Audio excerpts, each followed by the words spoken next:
Good afternoon, everyone. We will start in the next 5 minutes.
Good afternoon, sir.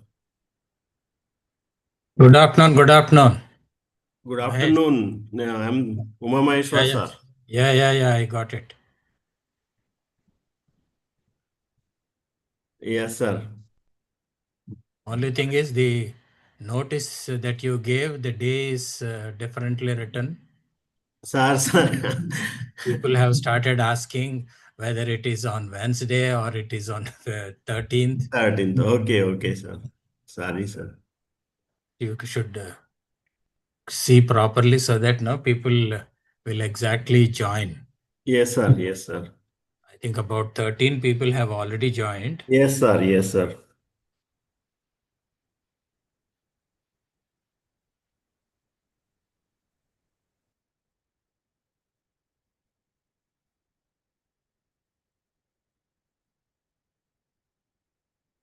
Good afternoon, Ravi sir.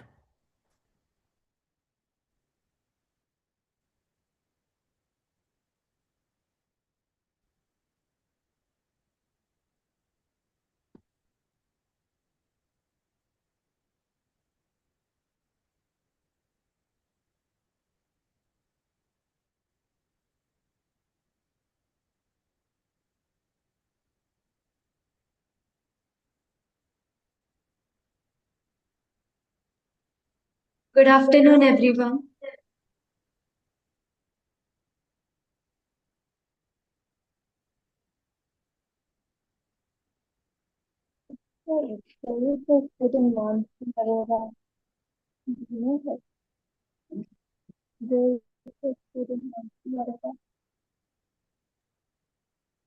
Good afternoon, everyone. A very warm welcome to everyone who joined already. I kindly request everyone to please stay on mute or raise your hand if you ever want to speak. I am Vaishnavi and I will be moderating this session for today. As we all know, we are gathered here as a precursor to the World Sparrow Day, which is on the 20th of March. Welcome to the National Webinar on Conservation of Sparrows. This is being organized by the Council for Green Revolution in collaboration with the Deccan Birders. We are it's very heartening to see so many of you all here, united by the shared concern of one of the most beloved birds of nature, the humble house sparrows. So before we begin, just a few things to keep a note of. Please keep your microphones muted unless you are to speak. You can also use the chat box to ask any questions or to give any comments. There will also be a question and answer session towards the end. And this session is also being recorded and streamed live on YouTube. If you have to step out of the Zoom meeting, you can also later watch it. I kindly request. So, before we start with our welcome address and our guest's lecture, let's just wait till 3:05 to start.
Good afternoon, sir. Good afternoon. Good afternoon. బాగున్నారా? బాగున్నా sir. Good.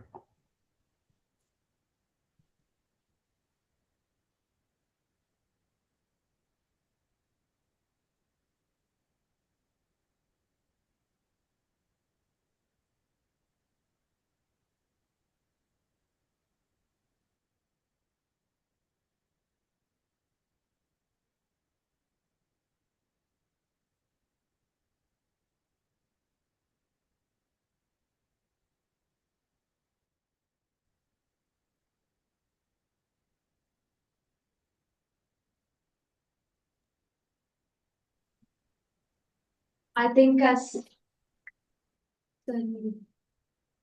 Yeah. Good afternoon, sir. Good afternoon, everybody in this webinar here today. On behalf of Council for Green Revolution, it's my great pleasure to invite you, the speakers, the participants from across the country. Especially, we have today Dr. Samuel Sukumar sir, an expert. He's a retired director of the Geological Survey of India and expert bird watcher, the bird enthusiast, and he had a vast experience in bird watching, natural history, and also in the 4 o'clock, one other speaker from Vasvi College of Engineering, Dr. Vasant Lakshmi is joining with us, and some of the teachers who have been doing some exemplary work for the bird conservation, they are joining. And of course, I think some people might not know about the organization. I'm Umamesh Reddy, scientist, environmental scientist here with this Council for Green Revolution. It is a 16-year-old organization, sir. In the first phase, it has worked on massive tree plantation, could plant 35 lakh saplings involving 11 lakh government high school children. And then we worked on the conservation of Eastern Ghats. So we have organized 5 national conferences and brought out a publication, landmark publication of Eastern Ghats Environment Outlook, which was released by Pranab Mukherjee in Delhi. And the third thing is we have a unique, inspiring center in the lap of nature near Hyderabad Airport. It is called the Ed Center, which organizes trainings, retreats and nature retreats, environmental discussions. Recently, we have organized a seed festival, like that conference of people. So this is a brief trajectory of the organization. For of course, for the last 10 years, CJRs are calling for the conservation of sparrows. You know, it is the indicator species uh, for how the transition, habitations and the human environment is changing. The decline of sparrows indicates the rapid change in the human habitations and human environment, of course, natural world around the human habitation. So this is very indicative species. Experts are there to elicit the concerns and what are the threats faced by the sparrows. Of course, in my childhood, in my village, the most notable sound is the chirping of the sparrow in the rural areas. Even some now also there are some chirping in the suburban areas, but still there is a drastic decline. The threat onslaught going on the sparrows to elicit these things, and of course, CGR is facilitating the observance of Sparrow Day across its program schools, 276 government high schools, which are under the Young Earth Leaders program in collaboration with the government of Telangana, Director of School Education. They are observing on 20th. This webinar is a precursor to that observance. Welcome, sir. Welcome, everyone, in this forum. This discussion on very our lovable sparrow. We should take some call and a commitment from this webinar to protect, conserve, and revive the sparrows, our beloved sparrows. Thank you. I stop here. I welcome all again on behalf of Council for Green Revolution. I thank Vaishnavi for giving me this opportunity, and thank you for listening to me. Thank you. Thank you. Vaishnavi.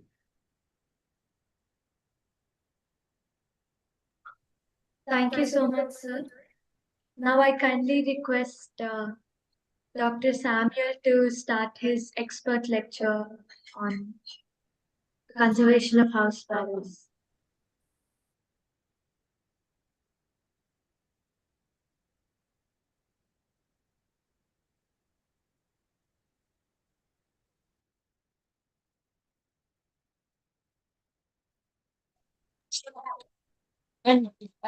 పాట పాడుతూ ఉండగా బాగా Please mute, madam, whoever.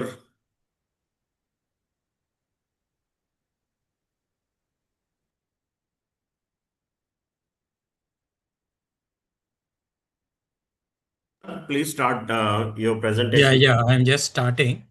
No problem, sir. No problem. Sharing my screen.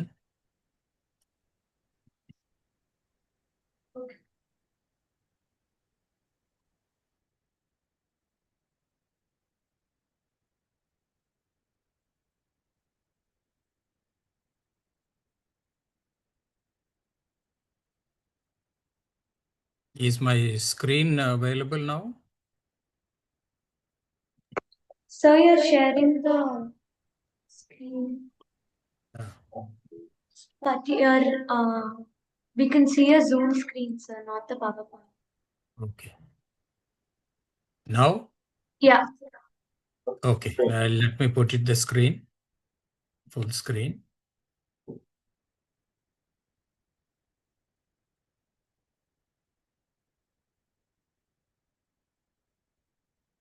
So good afternoon, everybody. I am actually not into conservation of sparrows, but as a bird watcher, in any country that I visit, this is one of my favorite birds, and I make it a point to photograph this little bird. Being very small, people will consider it of no use. But the world has seen that this little sparrow had created famines. So before I go to that story, this picture is of a male house sparrow. The word itself, it says the Latin name, Passer domesticus. This is a domestic bird, lives along with human habitation, lives along with human beings. So I've divided my talk into why celebrate World Sparrow Day, the results of trying to exterminate the sparrow, types of sparrows, and the causes of its decline, and the conservation measures. And my question is, are our measures successful enough? When we think of the sparrow, I don't know whether the younger generation knows, but we in our late 60s and 70s know that this bird was a big nuisance in the houses. It hopped on our dining tables, it built nests in our fan cups. And I remember my father used to put a sticker on the switch, and as long as the birds did not fledge and go out, the ceiling fan was not allowed to be switched on, because in certain cases these sparrows would fly into our bedrooms and then we get hit by a ceiling fan. So this was the condition. And I remember in my house there used to be a grand old lady who used to cook rice in the afternoon, and then before she had her lunch, she used to take a bottle of water or a vessel of water and one big spoonful of hot cooked rice, wash the compound wall and put the rice on the compound wall, and the sparrows would be waiting for her to give them the food. So that was the condition, and we used to have them as a nuisance, calling everywhere, dirtying every place. And gradually we see that there is a decline in sparrows. In certain country conditions, they have ruined or destroyed sparrows. So much so that this little bird created a famine. Now let's go to how the sparrow is called. In Hindi, it is called Goraya. In Tamil, Kuruvi. In Urdu, Chidiya. And in our Telugu, it is called Inti Pitsuka or simply Pitsuka or even Ura Pitsuka. That means a small sparrow of the village. Now, house sparrows statistics, if you take the size and the weight and the things, it is just 24 to 39.5 grams. Between this weight is this small bird. The house sparrow, the Passerus domesticus, has a lifespan of 3 to 5 years. And in captive, it may live for 12 to 14 years and has a record of 23 years of one pair living.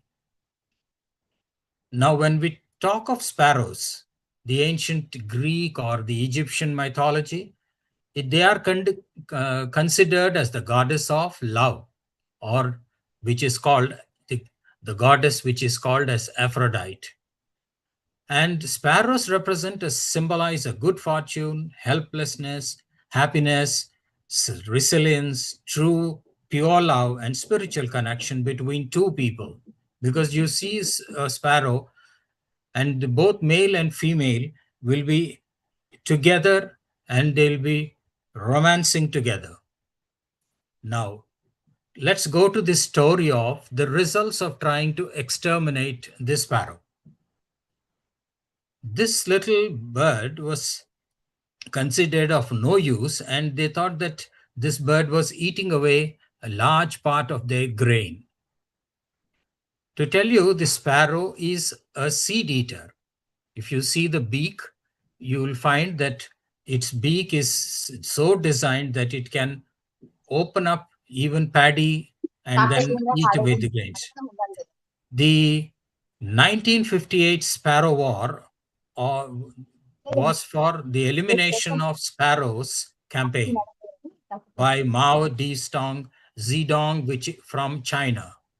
They thought of four pests: one, the rats, flies, mosquitoes, and the sparrow.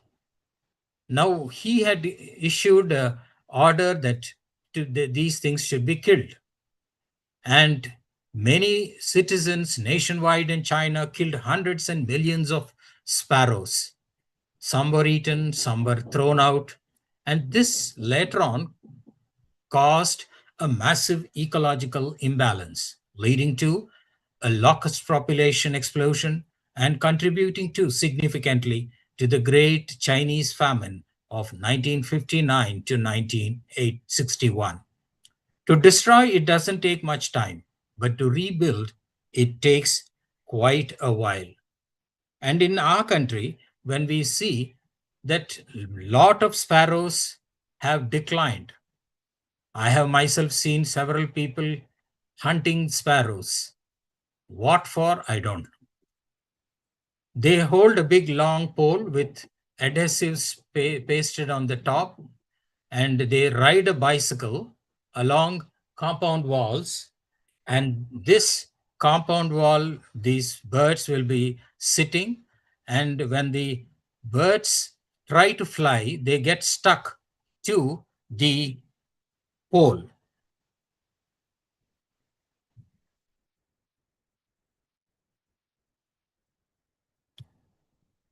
So the World Sparrow Day is being celebrated now because they find that there is a large destruction of this particular species. So why we celebrate World Sparrow Day? For everything in India or in the world, there is, for the whole 365 days, every day has some day which is celebrated for something or the other. Now, this annual celebration, which is done on the March 20th, is a global initiative launched by India. So we can take pride that it is our initiative that it is being celebrated as the World Sparrow Day. And this was done by a society called Nature Forever Society, or NFS Society. And this was to raise awareness about the declining house sparrow population and other small birds. Now, this was started by a person called Mohammed the larva. The Nature Forever Society NFS house sparrows, he started this campaign in 2006, and later it was registered in 2008. And at a campaign, Rise of the Sparrows, the late Delhi Chief Minister Sheila Dikshit declared the sparrow the state bird of Delhi on the 14th of August 2012. And incidentally, the house sparrow is also the same state bird of Bihar. Now we go to the types of sparrows. Now this is the commonly seen sparrow in India, which is the house sparrow. The male, and I'll be now showing different sparrows worldwide, and I'll give you a homework. You can go into internet and search for the various sparrows found worldwide. Most of them look similar, and the feature is this particular beak, which is there, is a typical beak of a seed eater. This is a seed eater, and this one is a male. The other features that you should notice is the cheek. The cheek design changes. That means the house sparrow here in India, it has a black cheek like this with a white patch. Now this one is the house sparrow, which is a female. Most of these sparrows are hole dwellers, or they build a nest where there is a small hole, and most of our constructions have changed, and this particular sparrow near my house has built a nest in a junction box, a power junction box, which it thought is safe from predators. And I still keep watching this bird with its other pair, which they build every year, the nest, and they guard this nest so well that even the pigeons can't enter this top floor. The pigeons live in the lower floor. Now the house sparrow, the female. Now this is a different sparrow altogether. It's called the Eurasian tree sparrow. And most of the Latin names, they start with this word passer, and then the next part of it changes. Now this is a male Eurasian tree sparrow. Now notice here, this white patch has a larger black patch. So things change as per the species. Now the same Passer montanus, or the sparrow which is called the Eurasian tree sparrow. And most of these sparrows are in the lower reaches of the Himalayas, like your Arunachal Pradesh, Mishmi Hills, Rohing, and whatnot, both the Arunachal and the Assam borders. And they are the ones which eat the leftover food or any scraps that are thrown down. And this one I photographed at a place called Rohing, where we used to have breakfast early in the morning before going for bird watching. And these things used to come right in front of us on the road. At the first glance, you may think that it's just a house sparrow. And then when we realize that this bird is a different species altogether, the Eurasian tree sparrow. Now, this one is the Italian sparrow, found mostly in the European countries, right from UK to all the Italian world. Now you must be noticing, after I told you the differences, that this cheek on the sparrow is completely different. But the overall size, shape, everything is similar. Now the same Italian sparrow, along with the juveniles. Now this one is called the northern gray-headed sparrow. This is from the continent of Africa, and this is from Uganda. Now, The moment you see this sparrow, you will feel it's just a common house sparrow. But notice the head. The head is completely gray.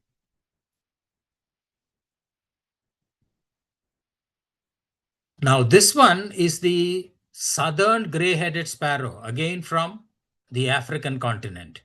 Now, notice this southern gray-headed sparrow head is light gray in color. Now, there are 3 species of seed eaters. Now, this photograph is from Tanzania, and there is a sanctuary called the Tarangeri Wildlife Sanctuary. And most of these sanctuaries, at the entrance, they create little water bowls for the birds to come and drink. And you can have a feast of your eyes of the various birds. Most of the birds which you see here are some of the birds which are kept in our cages and reared as pets. But here you see there are 3 particular species of birds. The first one is a finch. The second one is again a red-billed koala. And again here it's the southern gray-headed sparrow. So the sparrows in the African continent itself change, right from the northern to the southern gray-headed sparrows.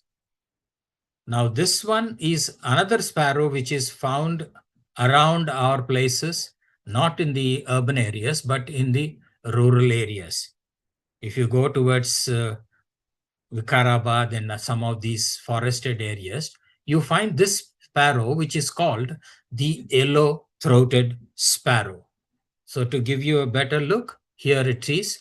You can see there is a yellow patch or throat on this sparrow. It's a sparrow and seen only in the rural forested areas. Now, another pastime pleasure of this bird is after a bath in a water tub or any water body, this sparrow takes a mud bath, gets into mud and tries to clear its ticks or whatever it is with the help of brushing into the mud. See the way it is brushing the feathers and everything with the dust. Okay, now we go to the decline of the sparrows. The house sparrow shows a rapid decline and about 88% reductions have been noticed. So only after we have found that it is almost 88% reduction, then we woke up to find that this little bird which used to hop around in our yards and in our places is now slowly disappearing. If you find in the early days in the 60s, there used to be trees where these things used to go and settle down, and the evening time you find a big cacophony of sounds of all the sparrows calling and shouting before they roost and sleep. So that was a condition. The reason at several places most of these huge large trees are cut, that means its habitat has been cut, its food is gone, and then our buildings have become modern without holes, with glass panels on the front. And then our food grain carrying is also changed. In our days, it used to be 100 kg bag of rice or anything. Now it has become a 25 kg bag. And that too, not a single grain would fall out. And so much of pesticides are sprayed that this bird requires insects in its initial days of its growth. While the insects are small juveniles are growing up, they need protein which is from insects and not from grains. So the parents go almost nearly 200 and more times to get insects and some little grain to feed their fledglings which are in the nest. And the nest is a shabby little looking hole where it is filled with grass or anything. There are birds which make houses with their nests with mud. There are birds which weave in the nests, which are called weavers. There are birds which stitch leaves and then form a nest, which is called a tailor bird. Like that, there is one African bird which which I have already shown you, which is called the red-billed koala, and these are huge sparrow-like birds which build a big community colony on tree, so big that some of these nests are tons and tons in weight, and all of these nests are built with grass. So there is an idea of uh, having a colony like thing where the large number of birds can see that the predators are avoided, or like snakes and things which try to hunt and kill these birds. And the intense pollution, which I don't know whether it is properly scientifically taken or because of our electromagnetic radiations. But the result was that this little bird started disappearing from our urban space. You go out into the uh, villages, still you find that there are sparrows there. So the increased competition and predation, and then human greed is one thing. Now, human greed is of sparrow meat. Sparrow meat has historically been considered as an aphrodisiac. Dishes traditionally prepared in folklore medicine, like sparrow pie consumed for over 21 days to boost sexual appetite, are misguided beliefs and about enhancing libido, which is a cause for concerns regarding the poaching of these and other small birds. Even till today, this particular pie is being made and being consumed by humans.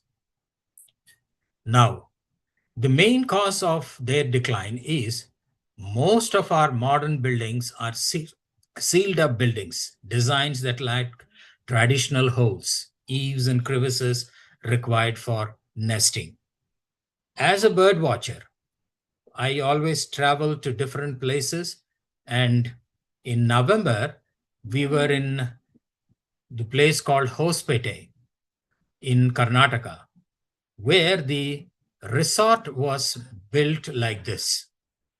And you should see in the mornings the number of birds that were nesting in its crevices, like these rose-ringed parakeets, this yellow-throated sparrows, and another seed eater, which is called the scaly-breasted munia, which is also a type of a sparrow-like bird with its beak, which is a seed eater's beak.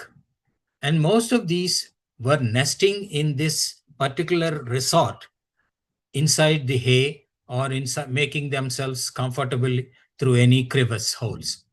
And about 2 weeks back, we were in Kabini in Karnataka, where we stayed in a homestay. And this homestay was also built in a similar fashion. Now people are coming back. They like to live in jhopadis with all the facilities. You have everything inside in the under these hay hutments. You have air conditioning, you have everything inside. But when you see in the early mornings, you will see there are sparrows and other birds which are nesting in these hay huts. Okay, now we go to into conservation.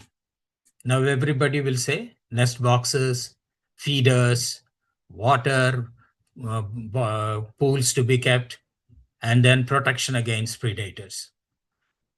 All this will not work as long as there are no sparrows here. If you put a nest box or a feeder with some grain, you will be inviting some other birds which are not useful to us. You must have been noticing our buildings which are now being netted to avoid the the rock pigeons, the feral rock pigeons, which are creating health hazards from the poo that they excrete, and that is creating an infection in your lungs. Now, without this presence of sparrows near your place, all these things are of no use, because these birds are nesting a place where the other birds are also available, without which these things cannot go ahead. Now, my suggestion would be, as from the Council for Green Revolution, that you have a big team of school children. Okay. Now, these children can be used and for mapping those areas where you find these house sparrows. And for your information, Nalgonda district has several rice mills where sparrows flock still congregate for the gleanings from the paddy husks. So such areas like the paddy fields where this husk is being thrown out, you will surely find these sparrows.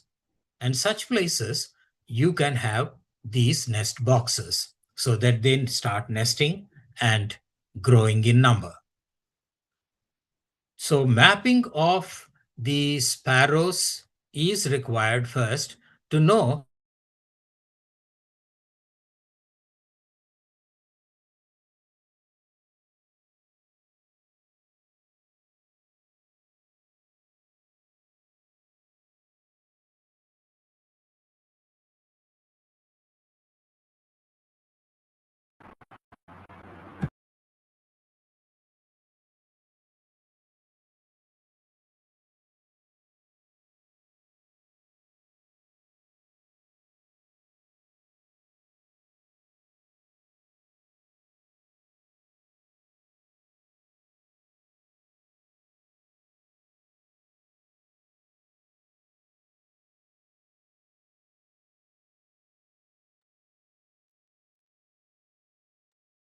Seems like a connection issue. Let's just wait 1 minute for Sir to join.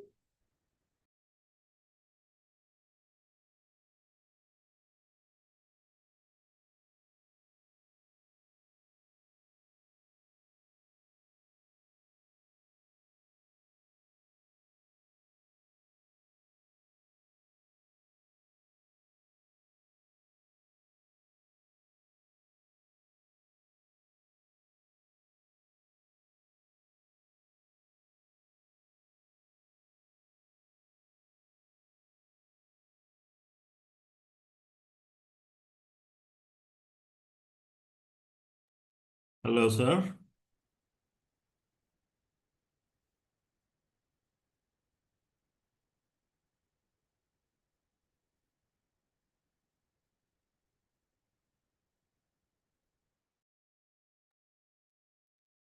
Hello, sir.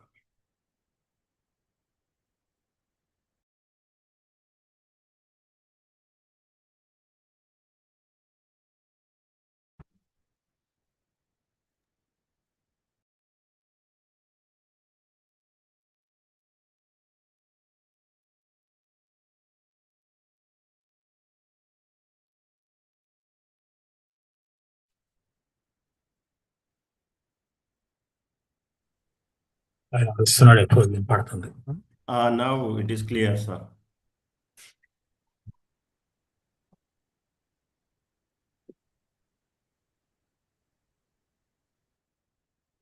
there was a power outage.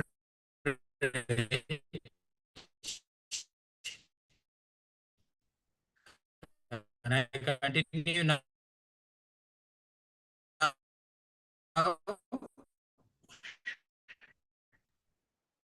Yeah, sir, but there still seems to be an internet issue.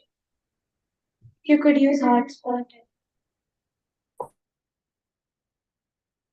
We had outrage.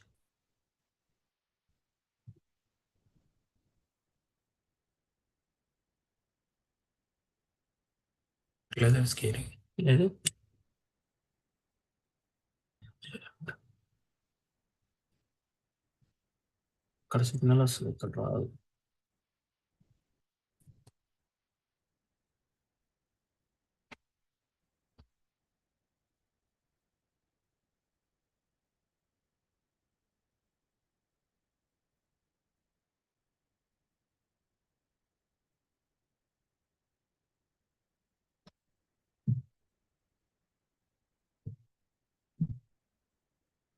Okay, can I continue? Yes, sir, please. This was the last slide which I was showing. Yeah, sir, it was this one. Yeah. So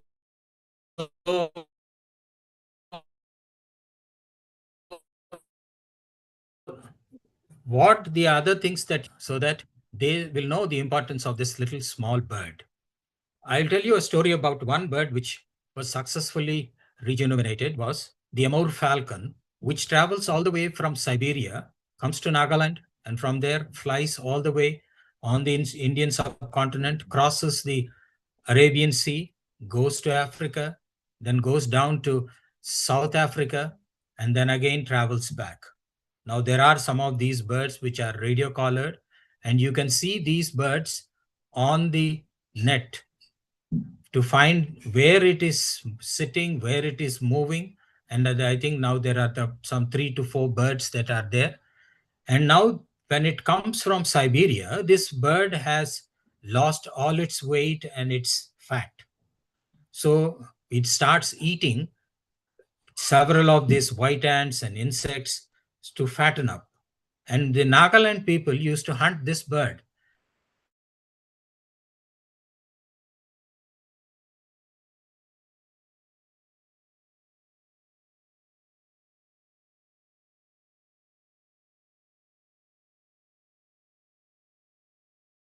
Awareness that they wanted to create didn't prove good. So they introduced the religious faith. The churches were activated and told that this little bird should not be hunted. Now people have realized, and even in the African countries where you go, people have realized that hunting is of no use, but conservation brings them a lot of money in the form of tourism, where people go to see some of those endemic birds and animals. So this religious faiths have to be introduced, and that will bring this little sparrow back. Now, let's not make this sparrow a taxidermy object. Now, this is a photograph from the Natural History Museum in London, where this little bird was hunted to extinction. It's called the dodo. And all that is left over now is only these taxidermy things in the museums. Now, there is another story about this bird, which is called the last of the birds, which was called Martha. And this little bird was called the passenger pigeon of US. Why it is called a passenger pigeon is it used to fly all the way from Europe into America and then fly back. This was its migratory route. And this passenger pigeon, when the flock flew, the whole sun was darkened, just like a cloud. They used to cover the whole place. And when they found that several of these birds were there and they were finding it difficult to manage, they started killing it. So much so that they hunted it to extinction. And the last bird which died was from this Cincinnati zoo on the September 1st, 1914. And this bird, which died in the Cincinnati Zoo, has become a taxidermy exhibit and is now housed in this Smithsonian Museum of Natural History. So let's not make this little bird of the sparrow to become one of these taxidermy objects. Only be kept in drawers of museums, and the next generations will not know that there was one particular bird, a sparrow. Now, my question is, who is the real culprit? Now, most of you will think all these things which man created, radiation, hunting, destroying of habitats, it's we. Let's point at ourselves that we are the culprits of its decline.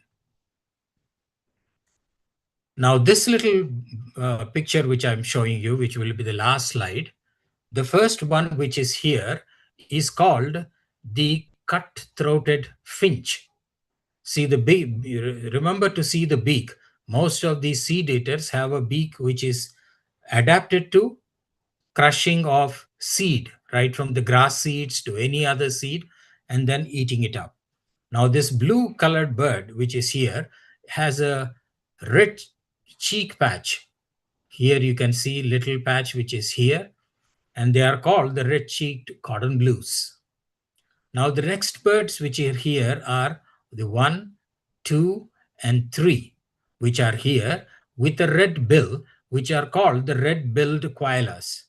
These are nesting colonies, so large, tons of weight of grass that they carry one by one, grain, hay by hay, and then put it on a tree where hundreds of birds live in a colony.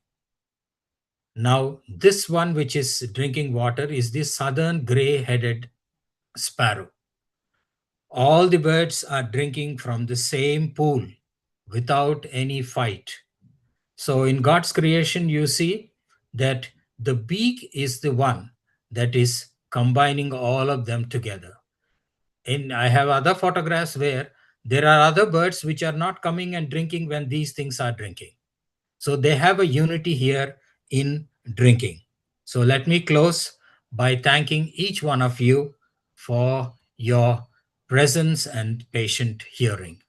And I like to thank Council for Green Revolution and the others for for allowing me to speak. Thank you so much.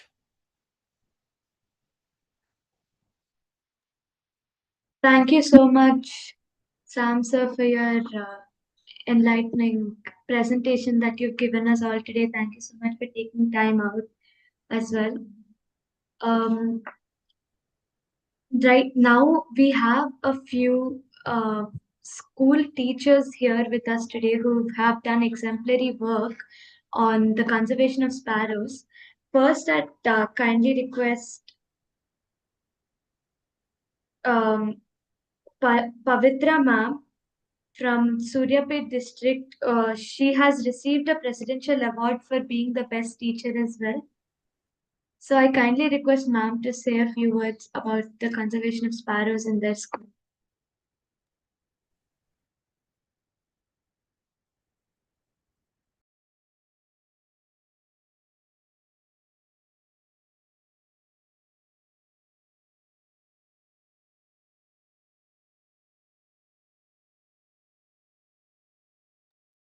Pavitra ma'am, are you still online?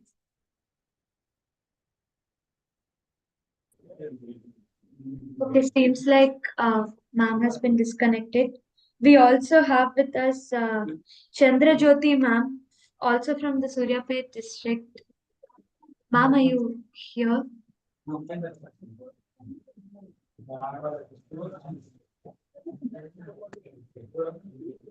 Jyoti ma'am?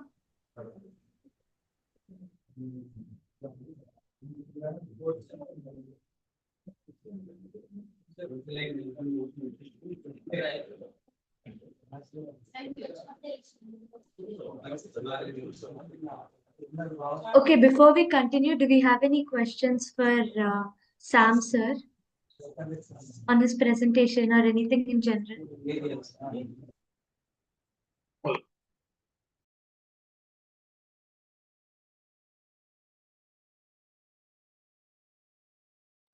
ఎవరికైనా Samuel sir కి ఏమైనా questions అడగాలని ఉందా?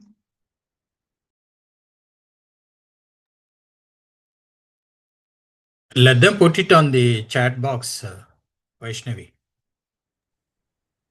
Chat Can give box them లో time. కూడా yeah I okay think there are not many. Nothing. I think nobody has put anything in the chat box. Yeah.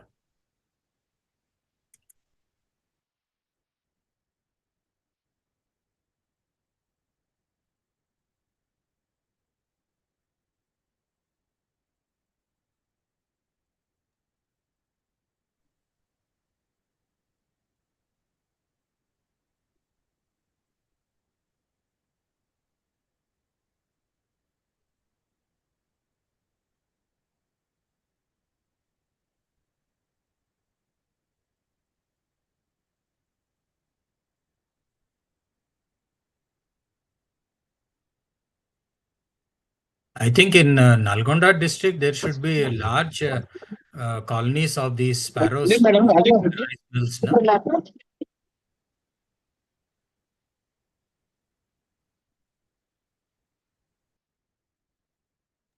Yeah, so you were saying.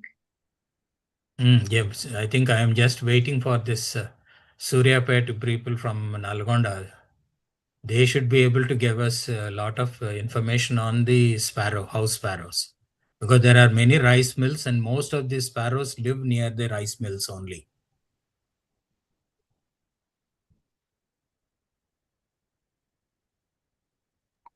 I don't know, there seems to be some issue.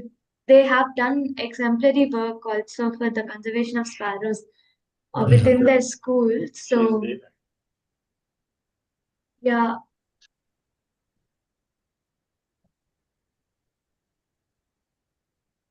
Chandrajyoti ma'am? Good evening, ma'am. Good evening, ma'am. మీరు మీ స్కూల్లో చాలా exemplary work చేశారు కదా sparrow conservation కోసం, దాని గురించి మాకు కొంచెం షేర్ చేస్తారా? Okay ma'am. మా స్కూల్లో చాలా గ్రౌండ్ ఎక్కువ ఉంటుందండి ఇక్కడ. ఈ గ్రౌండ్ లో చాలా అంటే ప్లాంట్స్ ఇవి ట్రీస్ కూడా చాలా ఉంటాయి ఇక్కడ. ఈ బర్డ్స్ కానీ స్పారోస్ కానీ చాలా మెనీ టైప్స్ ఆఫ్ బర్డ్స్ ఇక్కడికి వస్తుంటాయి. అయితే మేము లాస్ట్ ఇయర్ ఏం చేస్తామంటే సమ్మర్ లో వాటి కోసము అంటే కొన్ని పాండ్స్ లాగా మేము వాటికి తయారు చేస్తామండి. తయారు చేసి వాటిలో వాటర్ ఫిల్ చేసి సమ్మర్ లో బర్డ్స్ అవి వాటర్ తాగడానికి అనుకూలంగా తయారు చేస్తాము. ఇంకా ప్లాంట్స్ కూడా కొన్ని కొన్ని అంటే బాక్సెస్ టైప్ లో పెట్టేసి దాంట్లో వాటర్ ఫిల్ చేసినప్పుడు చాలా బర్డ్స్ అవి తాగడం జరిగింది. అట్లా అన్నమాట. స్కూల్ చిల్డ్రన్స్ ఆ వర్క్ చేస్తుంటారు. ఈ ఇయర్ కూడా మేము అంటే అలాంటి ప్రోగ్రామ్స్ ఇంకా ఏమైనా ఇన్నోవేటెడ్ గా చేద్దామని అనుకుంటున్నాం ma'am. Thank you so much ma'am. Hello. Thank you ma'am, thank you. Okay ma'am, thank you.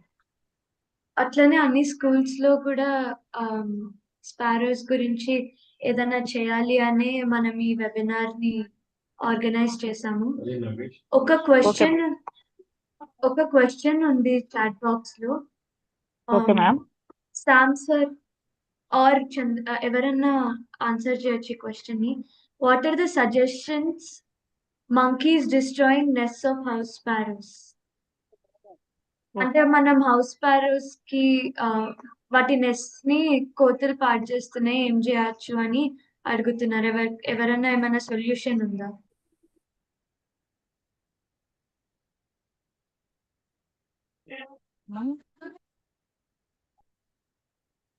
ఏం కాదా చాట్ బాక్స్ లో ఉందన్న.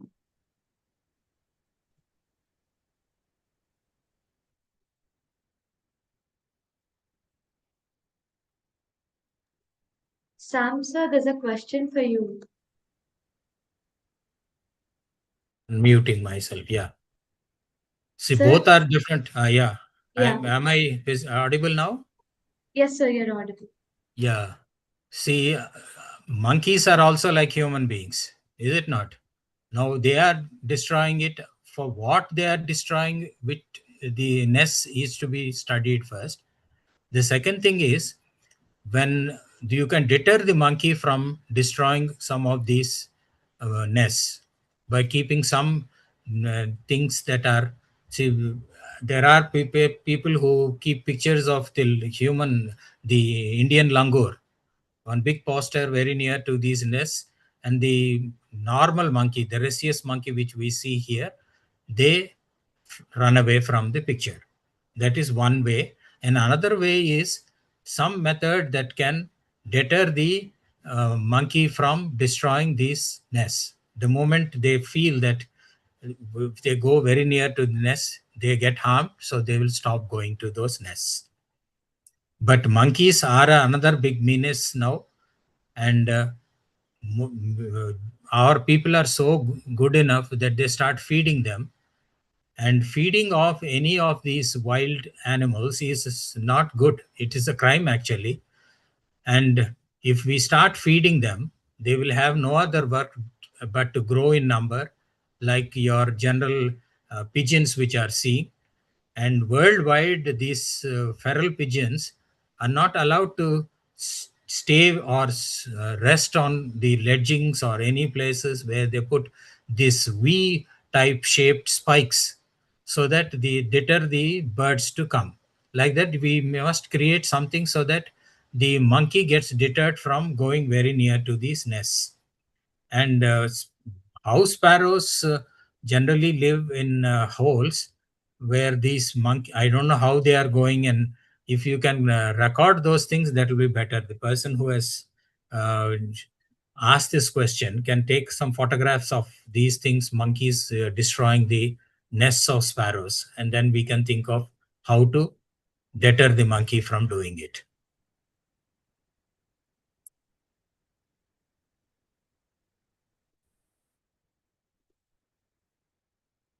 Thank you, sir, for answering that question.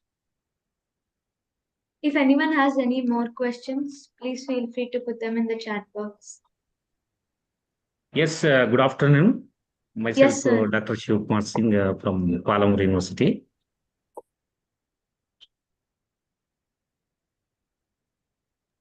Yes, sir. Yeah. I am having one doubt, and most of the common people also assuming that whether the mobile impact is exactly there on sparrow population. It's a common, people are discussing in villages and even in towns due to the mobile rays and signals. The population of sparrow is decreased. Is it correct? Or not?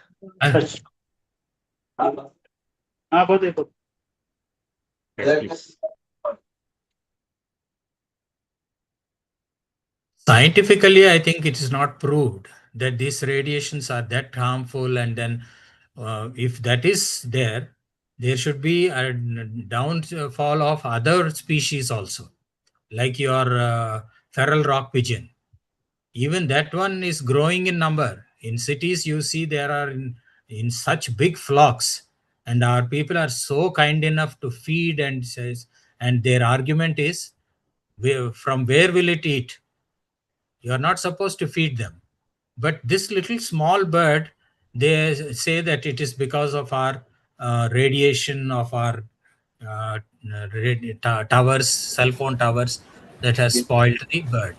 But the other birds are flourishing like anything. And in cities, for example, I give you, in Hyderabad, now you find very few crows. Is it not? But when you go to the coasts, to the coastal cities, like from Calcutta to any of these Chennai and Bombay or anywhere, you find crows in huge numbers. Why? Because they are getting food or the rotten stuff. I have seen in Calcutta where I worked, early morning, you find hundreds and hundreds of crows in the garbage bins, picking up everything that it can eat. So we don't know if there are any scientific experiments done, and then this find that these cell phone towers are the radiation behind the downfall of the sparrow. This has to be worked out. Okay. Thank you, sir. Thank you. Thank you.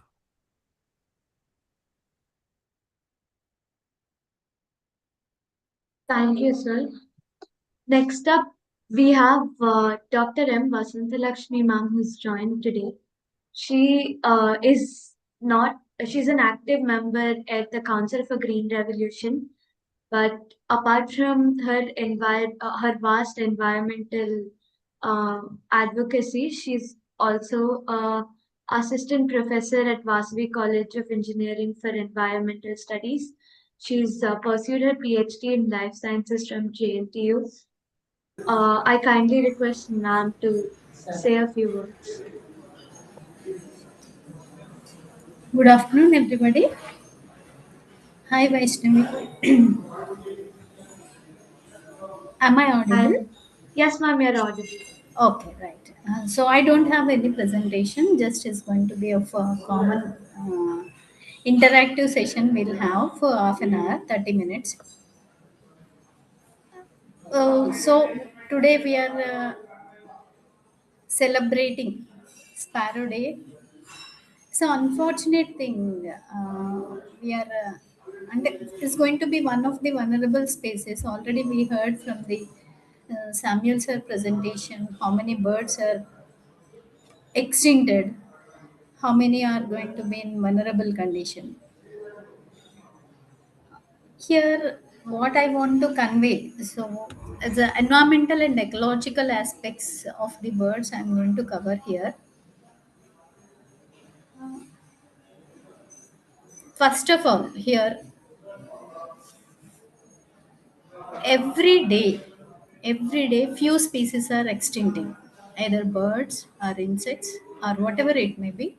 Some living forms are extincting from our earth. Right? Suppose if 1 hour lecture is happening, in this 1 hour lecture, when it is happening, almost four species are extincting. When our talk starts, when it is going to be end, it's going to be almost four species are extincting.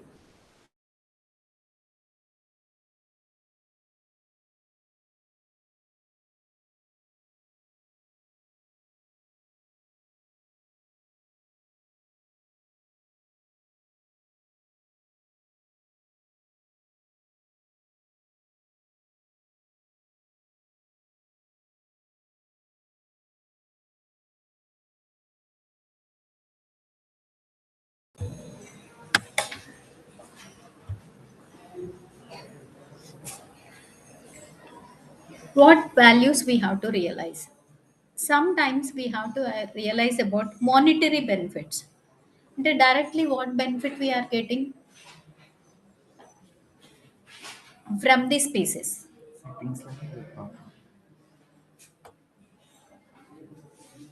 Is it clear? My voice is clear. Still, I observed some lag. Hello.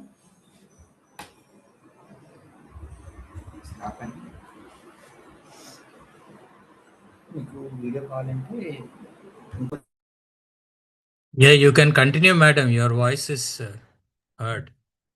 You Ma'am, continue.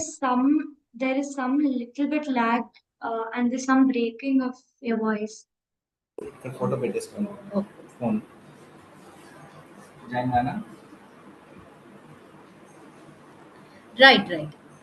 Actually, here I'm going to stress on the ecological niche. And it means each life form has its own role in the ecosystem balance. Suppose ant is there, ant has ant role. Decomposers, small microorganisms, they are decomposing and they are recycling the nutrients. Then only those nutrients are available for plants and other forms of the life. Like that, now every form of life in the ecosystem has its own role and function. Unfortunately, we didn't realize about the non-monetary benefits of those living forms. We did not taught. Why? Because in Indian culture, we had that knowledge. By the westernization process, we lost the traditional knowledge. Because of that reason, we lost our knowledge about the non-monetary benefits of the living forms. Monetary benefits means, for example, if you are going to take one elephant present in the zoo, right? Suppose you are paying zoo ticket, 50 rupees you are paying as a ticket to the zoo. In that, some share is and some amount of economy is generated by the elephant for their tourism and visibility experience. You are willing to pay to watch the elephant. It means that is monetary benefit which is generated by the elephant, which is present in the zoo, right? And in the form of money. Now, I'm going to emphasize today on non-monetary benefits of the living forms. If you are going to take birds, how much non-monetary benefit we are getting? For example, here we'll take, if one pesticide, 1 kg of pesticide which you are buying from the shop, what work it is doing to killing the pest? Same thing, one non-vegetarian bird also will do. Almost 40 to 50 tons of insects were eaten by the birds. Right? It means they're also doing the job naturally and in a balanced way. If we are using pesticide chemicals, they are going to be poisonous. They are making the soil poisonous. They are going to make air poisonous and water poisonous. If this ecological niche is maintained, if we realize the importance of each living form, uh, then we are going to protect the each form. So in the future, hope for, we don't want to celebrate these things. Life should be very rich. All living forms should be very rich. Here, but coming to the India is biologically rich. We are also talking about we are having cultural diversity. India is culturally diversified country. Same like that, India is also biologically diversified country because of its geographical conditions, right? Because of dry conditions, desert conditions, Himalayan zones, northeastern, western Ghats. So, because of diversity in the geological forms, there is a different forms of living forms are present. Coming to our country, almost 1300 to 1350 type 1350 to 1396 birds are there. What is the role of these birds? Few of them are endemic. Endemic species means which are only available in India, not available in any part of the world. Those endemic species, almost we are having 75 to 84 endemic species of birds are present. Totally, we are contributing 12 to 30% of global avian diversity. If India is going to miss this bird population, especially this endemic population, we are going to lose global and as global contribution 12 to 30% of bird population is going to be declined. So we need to take some measures, right? What measures we are going to take? If any measure is going to be any measure, if we want to take, we have to first realize, I'm stressing about non-monetary benefit of the living form, and in the form of, not, we should not measure in the form of economy or money. We have to measure in the form of ecological services provided by that living form. We have to measure regulating services provided by that form of life. For example, bird is helping in the pollination process. That is considered as a non-monetary benefit and as well as the regulating ecological service. Same like that, if bird is eating insects and controlling the insect population, that is also one of the regulating service provided by the bird in terms of non-monetary benefit. Directly, you are not getting any money from it, but indirectly, you are going to be save the pesticide content. You are going to reduce the pesticide content, right? So at the same time, you are going to maintain quality food. Then in turns, it is going to improve the health systems. The burden on the health systems are going to be reduced. So indirectly, it is contributing economically, but not calculated. We are not calculated. If we are going to calculate, it's going to be uh, what we can say, we can't give it in the number, we can't calculate in the number those values, right? Pollination process. For example, if bird is helping in seed dispersal process, it is also one of the ecological service provided by the bird. That is also considered under non-monetary benefit, not calculated in terms. If bird is taken to the market and sell it as the eating product and means meat product, then is going to be considered as the monetary benefit. Or some birds are going to be caged, rare birds, then is going to be maybe sometimes they are going to be considered as monetary benefits, right? Huh. Here, non-monetary benefits are having more valuable than the monetary benefits which we taught in our schools and colleges and which actually we realized. Now, this is the time we have to realize about the non-monetary benefits we are getting from the birds. Once we realized about the non-monetary benefits, which we can't calculate in the numbers, then that are ecological services, regulating soil services, maybe pollination services, pest control services. If we are going to calculate all these things, it's going to thousands of crores of rupees worth services birds are providing to us. This is one thing. Second,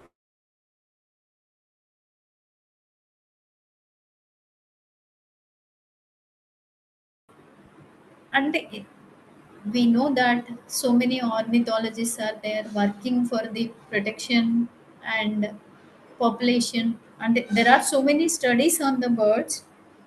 We have to increase the bird populations. What type of ecosystems we need to maintain, that we have to consider, right? For example, we most of them are in urban areas. What steps we can take to increase the population and to get the monetary and non-monetary benefits from the birds? First point. Second point, if we are belongs to the rural areas, what we can do is going to be, work is going to be easy, activities can be done in rural areas, so it's going to be easy to getting these two benefits, monetary and as well as non-monetary benefits. Coming to the rural areas, most of the cases, some wild area we have to keep. Every village, individually, if it is not possible with every householder, then as collectively, we are having, if coming to the Telangana, we are having Palle Prakriti Vanam. Means every village is going to have their own plant distribution center, right? Same like that, we must have some denoted place to protect these birds, every village level. So going to be of under decentralization of work will help us. At least few birds are going to be. Why? Because certain birds are habituated to live in certain plant species in certain geographical conditions. If you are getting them all of them to particular place and protecting them is not going to be easy job, and it is a costly affair, and it is a burden for the country, right? So instead of that, we can have the low economic and low and feasible methods for the protection of the birds and other living forms also, especially biodiversity of that location. If you take that, for example, every village, if half acre or 1 acre of government land is particularly denoted for wildlife, their birds and everything is going to be balanced naturally.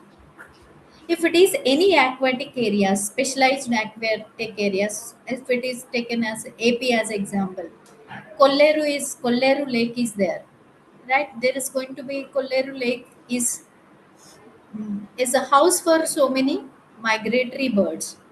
They have to denote certain amount of lake area without human interference. We can't give completely uh,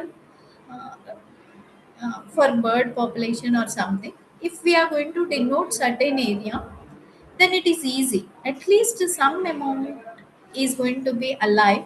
Retrieval or rejuvenation process is going to be easy. We can multiply the living forms very easily. I thought this is going to be very feasible and economic.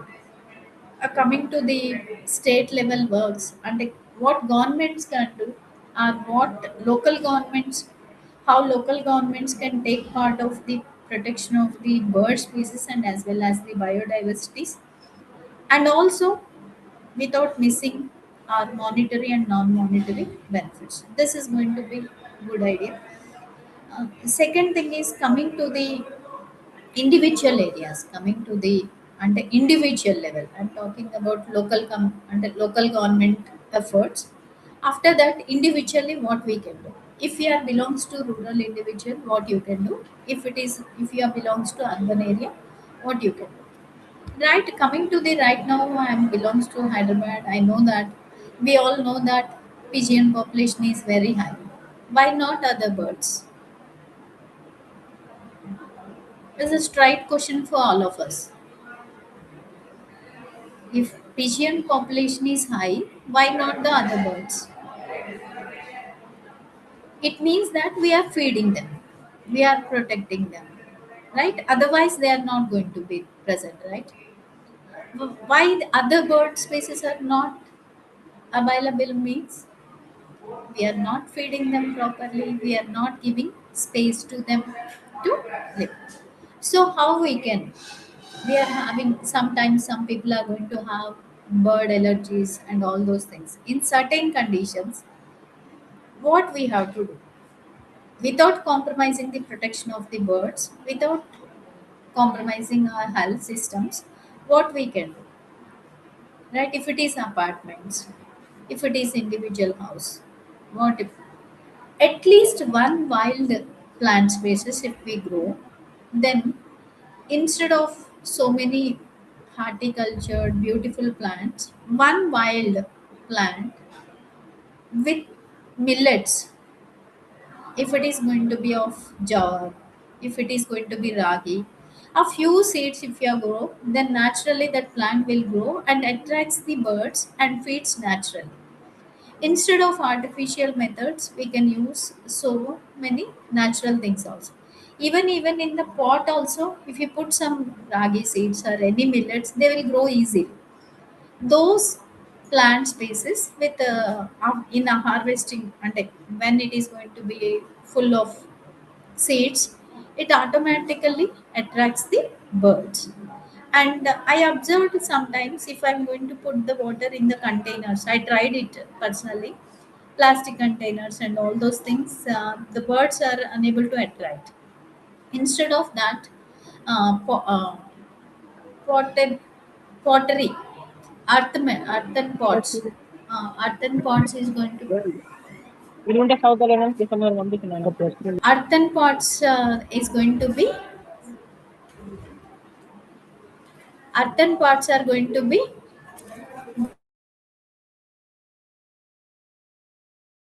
we are going to in prayer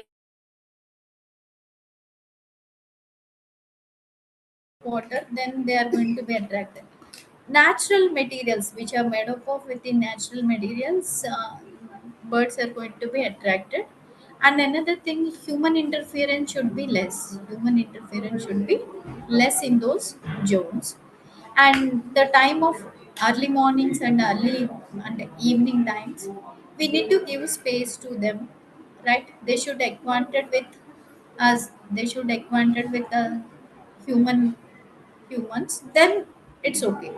But up to then, interference should be less. If we take these such type of activities individually, uh, we can protect some of the bird species even in our urban areas. Coming to the rural areas, coming to the rural areas, just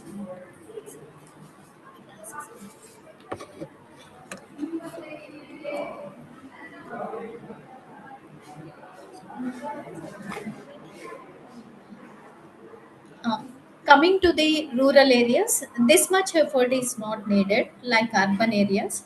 Simply, we are going to have spaces, right? Sufficient spaces in our houses. Some area you have to put a nest and you allow them to nest it.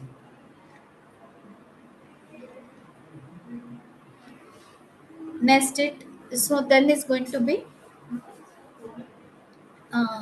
and some area of the area is going to be allotted in the areas, so allow the wild plants to grow and put some seeds there, then no need of pots and all those things, it is going to be work out for the rural areas at individual level, in the rural areas, individual level, at urban areas, and local government level by denoting the half or 1 acre of land for this is going to be.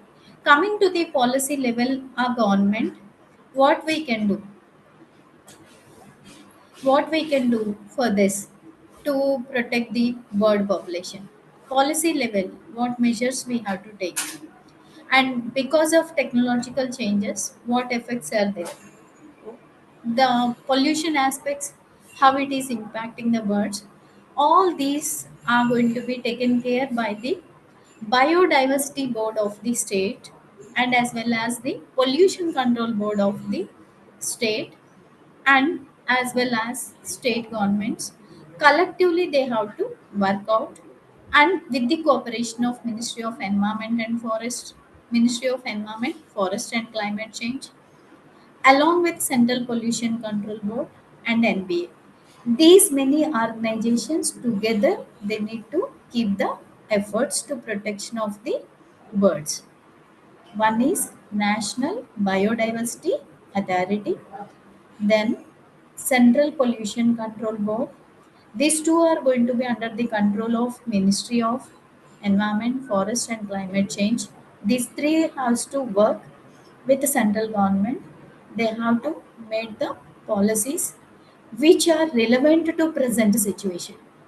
Right? When the technology is changing, technology is upgrading, we are upgrading, right? At the same time, protection of the living forms, protection of the biodiversity, protection of the birds, we need to amend certain acts and certain laws immediate with immediate efforts effects, and it should be implemented. We know that most of the acts are going to be called in Indian scenario paper tigers. So at least from now onwards, we'll expect they are not going to be paper tigers. They are going to be real tigers. Work on grounds, right? This is about central level.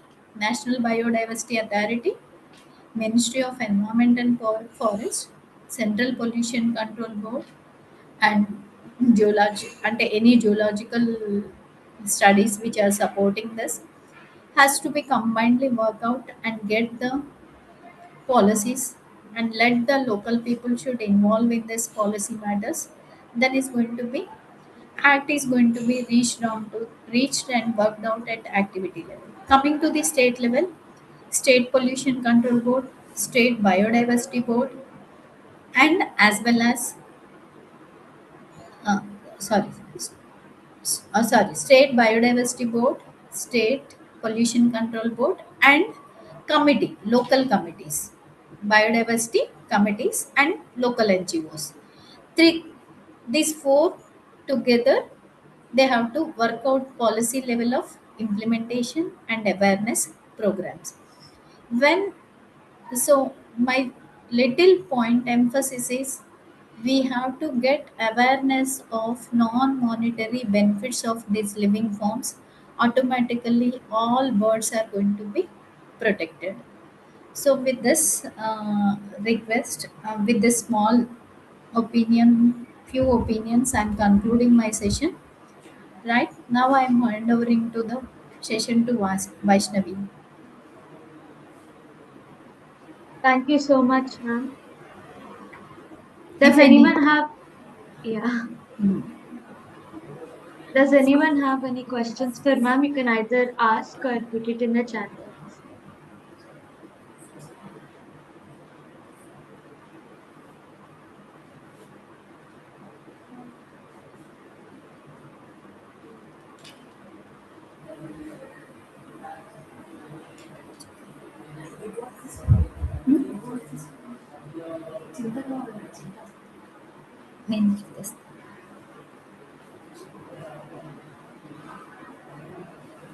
Okay.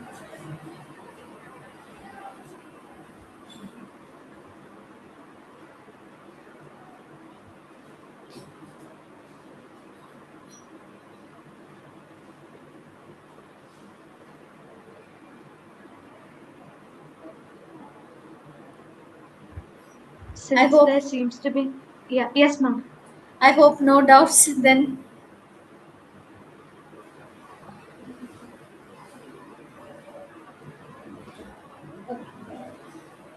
We can. If if there are any queries or any questions, you can always drop them on the Council for Green Revolution email ID or our WhatsApp number.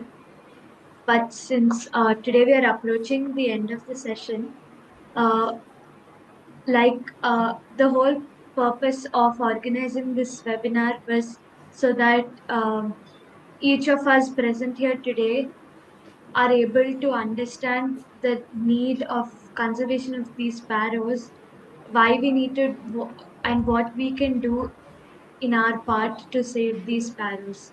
So I hope all of you took away a lot, at least something from this session. And by the 20th, which is World Sparrow Day, I hope you all are able to do something within your communities, within your schools, within your colleges to save the sparrows of our country.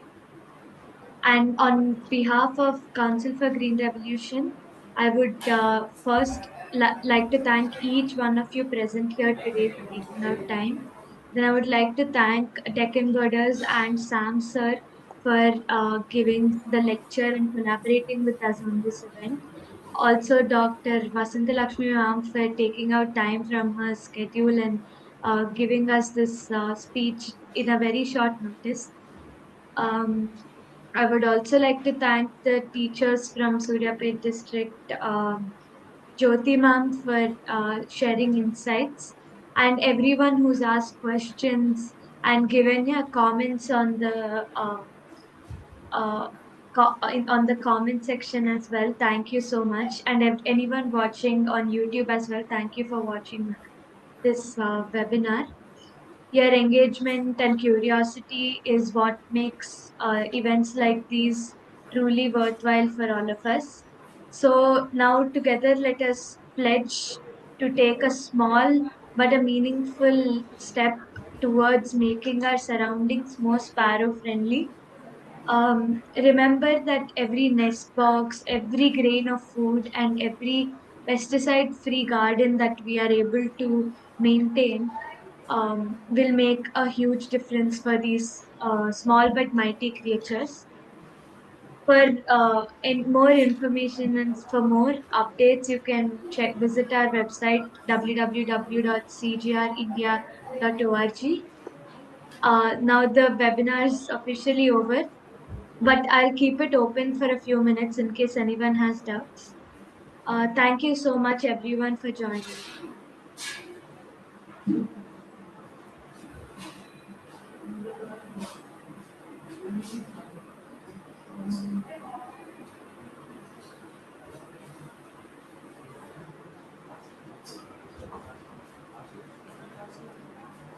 If anyone wants to discuss potential ways as well, you can stay back and discuss.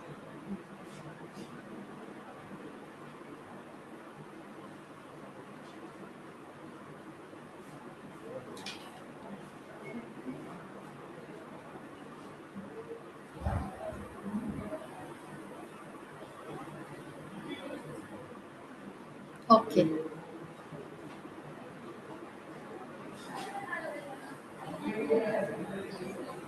So with the organizers' permission, I'm leaving. Thank you one and all. Thank you so much, Mo. Okay.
ఇబ్బంది పడ్డారు.